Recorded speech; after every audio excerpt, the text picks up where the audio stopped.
Senhor presidente, nobres colegas aqui presentes, eu fico muito feliz quando eu ouço os colegas aqui falarem sobre o transporte público. De fato, é importantíssimo nós termos um transporte público de qualidade, que hoje não é o caso, né? Hoje nós sabemos que para a pessoa entrar no ônibus ela tem que ganhar um protetor auricular, porque o ônibus faz mais barulho do que fora. É igual uma metalúrgica está dentro do ônibus, nós sabemos toda essa dificuldade.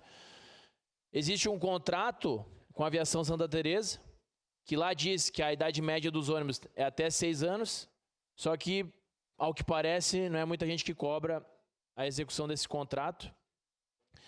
E com relação à tarifa zero, eu acho que ela pode ser implementada num futuro, talvez, né? Eu acho que a gente pode ir começar a botando um valor mais baixo.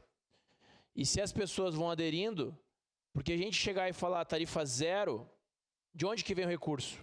Né? A gente não tem uma fonte para pagar essa tarifa zero, então é difícil implementar. Mas o bilhete único é muito fácil implementar.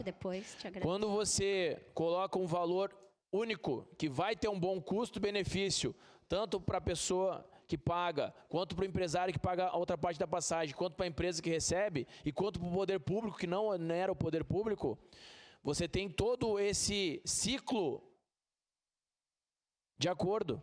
Então, a gente tem um bom ambiente de negócio. Quando você coloca o bilhete, a tarifa zero, tem que originar a fonte, porque sem a fonte fica complicado. Rose, a senhora quer uma parte? Se for rapidinho, por gentileza. Rapidinho. Não, existe... essa frente vai debater essa possibilidade, mas muitas outras.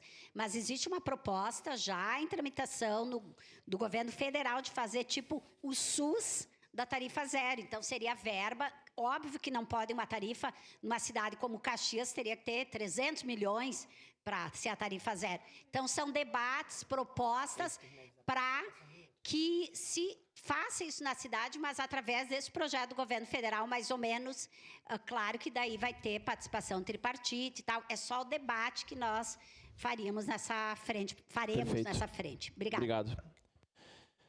Agora eu vou falar sobre um assunto importantíssimo da nossa cidade. Perturbação do sossego. Meus amigos, hoje na nossa cidade nós temos diversos locais, bares, que são positivos. Sim, é bom a gente se divertir. Só que eu quero falar para a população que está nos assistindo. Por gentileza, não façam com que a sua festa prejudique o livre-arbítrio de outras pessoas. E é isso que vem ocorrendo na nossa cidade. Tem gente que pega na quinta-feira, acha que é o último dia da sua vida e se exalta até tardar da madrugada.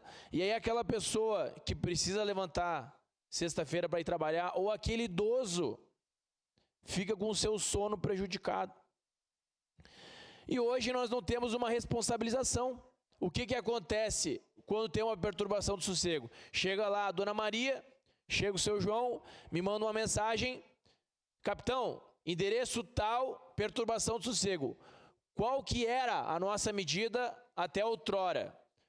Nós fazíamos uma indicação para o executivo tomar as medidas por meio da SEMA, que tem o decibelímetro, ou da fiscalização da Secretaria de Urbanismo para ir lá fiscalizar. Só que é muito demorado e às vezes não vão. O que a gente começou a fazer? Ajuiza no Ministério Público. Então, infelizmente, o Ministério Público de Caxias do Sul vai começar a receber diversas ações pelo fato de que o Executivo não está cumprindo com a sua missão de fiscalizar.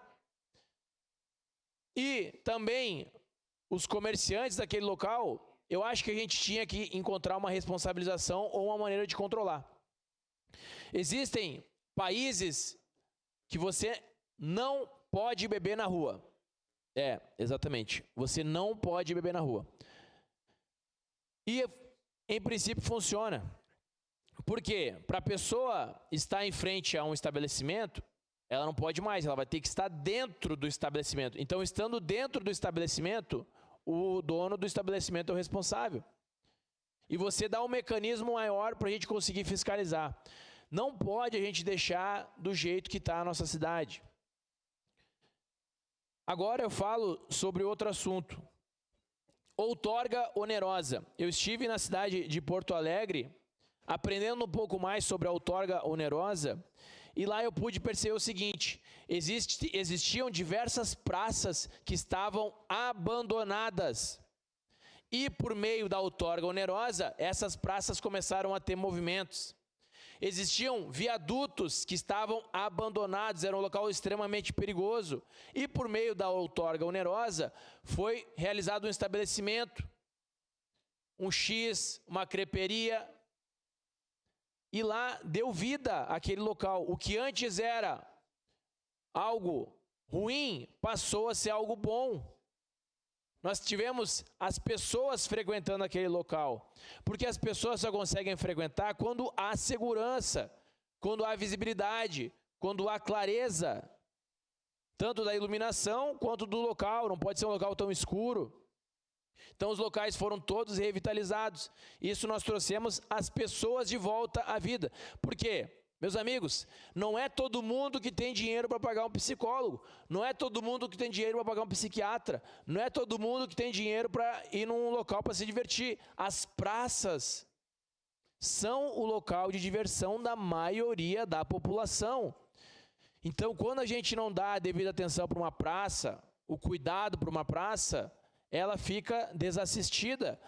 E aí, quem que vai frequentar aquela praça? Pessoas que vão causar perturbação do sossego futuramente e que vão atrapalhar o bom convívio da população.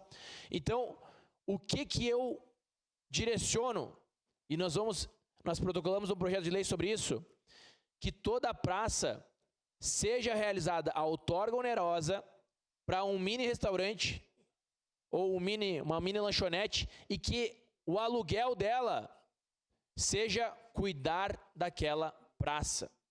E aí, a Secretaria de Gestão Urbana passar-se-á apenas a fiscalizar e não a executar a limpeza das praças.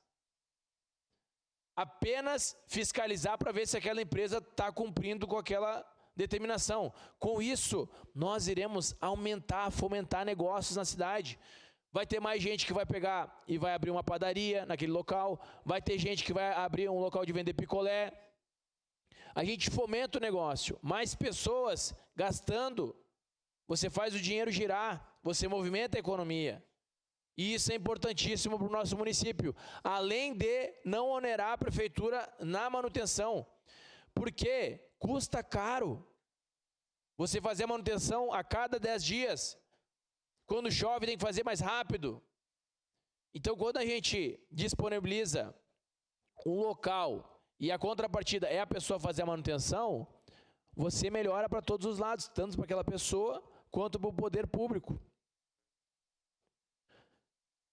Outro ponto que eu quero falar. Ontem eu estive na cidade de Porto Alegre e nós tivemos uma discussão com o nosso pré-candidato ao governo do estado, Tenente Coronel Zuco, e lá nós tivemos o lançamento de uma das pautas que é importantíssima para nós, para o nosso estado, que é a Força Gaúcha, segurança pública. Nós precisamos tratar a segurança pública com responsabilidade.